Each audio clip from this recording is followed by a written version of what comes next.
This is section 2.2, day 1, and today we're going to start our discussion about higher polynomial, or higher degreed polynomials. So we've kind of been focusing on our parabolas so far, or just our parent functions that we had last unit, and now we're going to talk about what happens as the functions get larger in power. So our first discussion is about all end behavior. So what do our functions do at the very ends of their graph? So polynomial functions, just to talk about what those look like, polynomial functions are called continuous. And they look continuous. They look like what maybe a roller coaster would look like. So nice and smooth and no breaks, no jumps, no sharp turns. So non-polynomial functions have like sharp turns or breaks.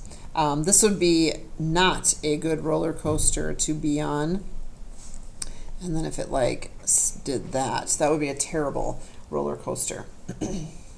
So the leading coefficient test, we're also going to call that end behavior. And you already know all of these things. We're just kind of putting it succinctly in one place and using it to talk about functions. So end behavior is just saying, what does the function do at its ends? Or what does it do way out at infinity on both sides? And so if you have an even function, like an x squared or an x to the fourth or x to the sixth, they all basically have the same shape. So we'll just go with parabola because that's what we're really used to. And all parabolas kind of have this open up or this open down look to them. Their ends go together. So if one side is down, the other side's down, and up and up. So if you are an even function and you are positive, that means you are an up-facing parabola. Now the middle could be super wonky, like maybe you've got some dips and some bumps in there, but it's the end behavior that we're focused on today. If it's negative, then we know that that parabola opens down.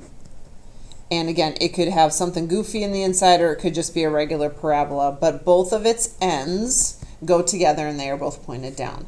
For our odd functions, starting with x, then x cubed, and then x to the fifth, all of those kind of have an opposite corner end behavior, which matches what we did in the first chapter about even and odd functions. So odd functions are repetitive diagonally. So this odd function, a normal odd positive function, a normal cubed, or even the equation y equals x, they are down in the left and they are up in the right. And again, your middle could be something real goofy. We did stuff like this in chapter 1 where we were finding our maxes and mins, so it could have some bumps in there. An odd function that is negative just does the exact opposite. So this would be up high and then down low. And again, the middles are not what we're concerned about at the moment. We're going to get to those, but right now we're just going to focus on that end behavior.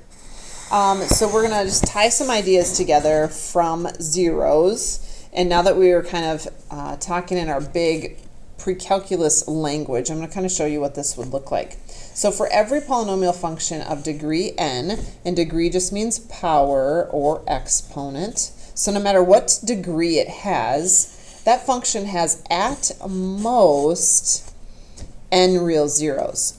That's x-intercepts. And at most n minus 1 relative max and mins. So to break this down for you, and I probably don't have quite enough room on this little blank, but the zeros, the x-intercepts, sometimes we call them roots, sometimes we call them solutions. All of these things can have at most, they are equal to the power. So if you have a 7th degree equation, starts out x to the 7th plus blah, blah, blah. The most zeros, the most times it can hit the x-intercept or hit the x-axis is 7. It doesn't have to hit 7 times, but that's the most it can do. Then its max and min, which we would also call those the bumps. At most, you can have n minus 1 of those. So if we had a 7th power, we could have 6 bumps at most. Doesn't mean I have to have 6, but it's 6 or less. So to kind of summarize all those ideas up, we've got our zeros. When I figure out what that a is, that number, that is called a zero of the function. It is also called a solution. Kind of alluded to that right up here. If I make it into a factor, that can help me just build out my equation. So if I put my factors together and then FOIL them out, that could build my equation. And the last one, when we have an x-intercept, that's actually a coordinate point, so that would be like A and then 0.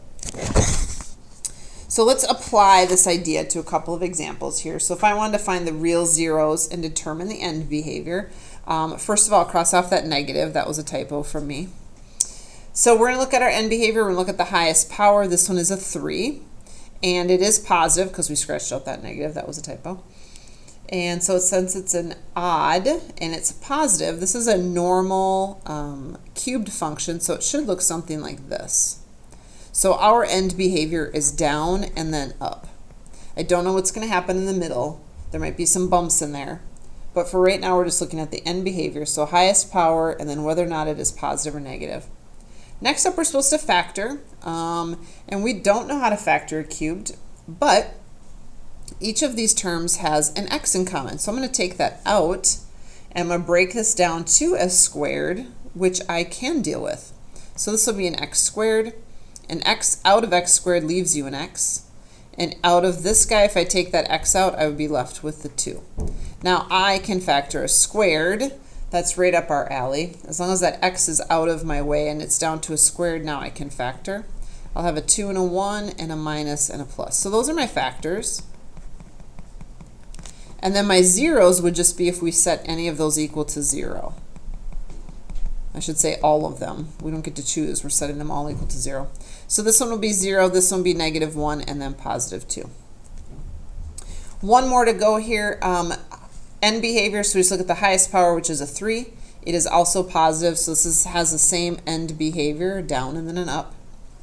Factors, again, I don't know how to factor a cubed, but there is a way that we can factor this called factoring by grouping. All 4 of these terms do not have something in common. It's not like that one where I could take an x out. They all have a 4 in common. I guess I could take that out, but it won't help bring this down to a squared. You need that down to a 2 so that you can factor, or quadratic formula. So we need to somehow break that down.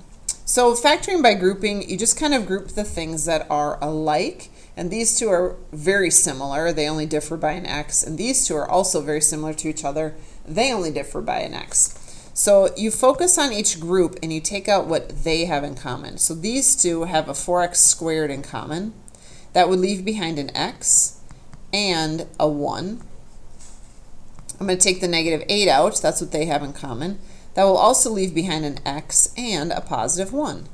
So when you are factoring by grouping, the thing in parentheses should come out to be the same. So that's one of your factors.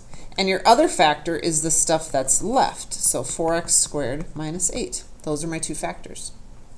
In order to find my zeros, again, I'm just going to take them and set them equal to 0.